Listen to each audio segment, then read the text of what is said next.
Sa lang itong hinahabol ng Terraforma.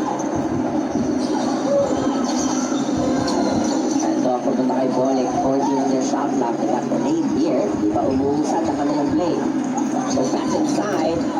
Rockets recovers and the first. Itong kailangan niyang malawan pa. It is very unfair. Yung bagay belief, no, learning as he goes along. And it's his first conference here in the PBA.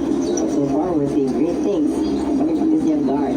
Alam mo, there's no problem if Mark Nono is fast. But it becomes an issue if he is in a hurry. Kahit wala pa talagang magandang posisyon ng kanyang mga kampe, mamadali siya. At yung assist to turnover ratio niya, medyo masama rin. He had 1 assist in his first game, turned the ball over 3 times. In the second game, he had 2 assists, but also turned the ball over 3 times. So kailangan, and the force of his confidence, ma-improve na yung numero niya. So negative, no? Yung assist